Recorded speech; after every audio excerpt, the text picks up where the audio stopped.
you can become a prisoner of your success to where they don't want to ask you about rap anymore. Jay-Z hardly gets asked about rap. You get what I'm saying? And he's like the best rapper alive to most people's eyes. You know, they ask him about life. You know, like what's going on with this, what's going on that. And I think that's the prison of his success because he became a billionaire. Off of other things too, but mainly maybe he's known as Jay-Z the rapper. Yeah. You get what I'm saying? Which opened the door for all the other things that he was able to accomplish. Amazing, right? But is there come a point to where, and I do believe he cared about black people. I do believe in the people that he named and the things that he do behind the scenes. This kind of goes to my point and kind of to your point of if you go do something, man, it's probably best like. I probably wouldn't do it behind the scenes if I was Jay-Z. Because I'd be like, if it's me, yes. You get what I'm saying? But if I'm Jay-Z, I need a bragging doc. Yeah. You know what I mean? Nah, we gotta publish everything. Yeah. Yeah, a bragging doc. Yeah, we gotta publish everything. We gotta do a bragging doc. It's released quarterly. That's what I did for black people these last 3 months. Like because people can easily just color it with one color and say, you don't really do it. You don't do enough for black people more than what you do for yourself. Yeah. And on the surface, it's like, that sounds bad, but is it? It's like, so that's why I'm like, what does a quote-unquote black messiah, not trying to play on the Fred Hampton a movie, what does that look like? Does that look like a broke person? Hell no. Does that look like you get assassinated? Like, what does it look like? Is it a billionaire? Is it someone who have all the capital? Is it someone who's in these white rooms? Is it someone who's on the street with a megaphone? Is it someone who's doing interviews with Mr. Roland Martin? Like what does it look like? Because I don't really think we know what we're looking for, to be honest. You know what I mean? Because it sounds like Jay-Z, because you're a billionaire, you need to take all the risk. You should know. You shouldn't even think about how do I make money from this. You can afford to lose money and to lose businesses because you're a billionaire.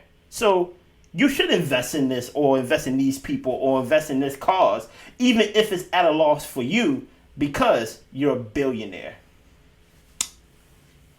I was going to answer that question, but like I just thought of something. Like when you get to certain spaces, I remember I was watching an interview with Chris Brown on Drink Champs. Shout out to Breezy. And he was like, yo, there's some people that are so rich they could change people's lives. And then Nori was like, wait, you're rich, Chris? Mm-hmm. He's like, yeah, I'm rich, but I'm not rich. Like, I will go broke helping everybody I can help. But these people are rich. And I feel like the higher you go, the richer you see other people. And so maybe Jay says, yeah, we're rich, but we ain't in those circles. And so he's looking at some other circles that's confusing him, just saying like, bro, you're good. You always said a millionaire always want to be 100 millionaire. 100 millionaire always want to be a billionaire. Billionaire always want to be a trillionaire. But if you think that way, is it possible that you can paralyze yourself? Like, what do you mean paralyze? Basically, like, if you always thinking your money's not enough and you're a multi-millionaire, you get what I'm saying? Mm-hmm. And you're looking like, but he got 100 million. And let's say you got 100 million and you're like, I could do something, but like I don't have the money because I'm looking at a billionaire. Nobody does anything then.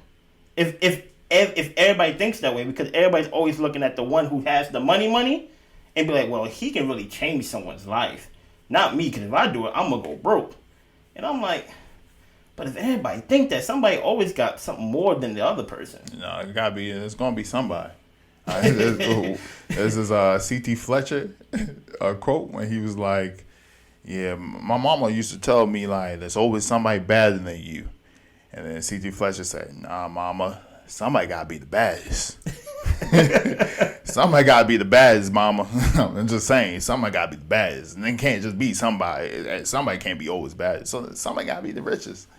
But, I mean, to that point, it's like, when you see wealth, like, we think Jay-Z's wealth.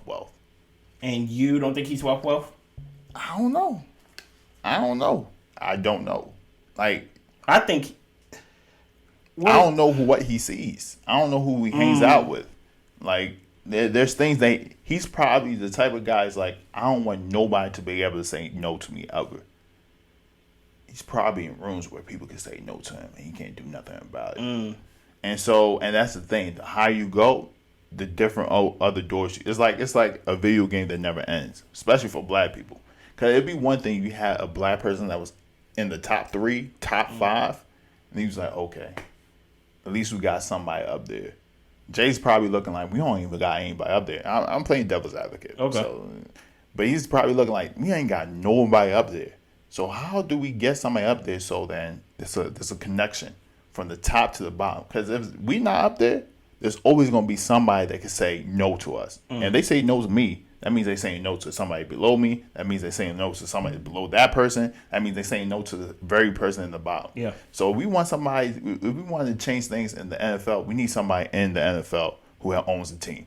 Whereas if Colin Kaepernick can't get a job, if Cam Newton can't get a job, if whoever can't get a job, there's somebody who's black that can say yes to that person. If we want to change how things are being done, just like Deion Sanders is doing. He down in Mississippi. In Mississippi. He's changing the whole landscape of what college football, especially for HBCUs, looks like. Especially for Mississippi. Yeah, you know what I'm saying? Especially for Mississippi. So it's like, if you want to be the change, sometimes you gotta be in the inside. You have a lot of people on the outside, and I think that's probably what's going on. You have a lot of people on the outside, Fred Hampton, Malcolm X, Martin Luther King. I don't know the new guys, so sorry, I'm talking about old people who got assassinated. But, you know. But you got a lot of people on the outside, you know, knocking things out. But you need people on the inside who are also knocking things from the inside out and saying, hey, this is what we're going to do now that we're in here. And so the problem with that is, keep that thought. The problem with that is we trust your intent while you on the outside trying to get on the inside. Because you're there with us. But many times than not, while we waiting on the outside, we kind of like, what's going on in there? Man. Is he still doing what like the plan was? And you see in the window, he's smiling, drinking a glass of wine. Like, wait, what?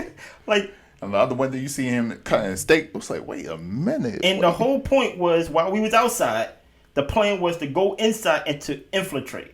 You know what I'm saying? And get all the food for us. Exactly. But now we see you eating steak while we out here eating crumbs. Exactly. So many times than not, there's a trust barrier that seems to be broken, I guess, between the inside and outside, man, if you want to call it that. Yeah. To where, can we trust that when you are on the inside, that you will come and open up the door?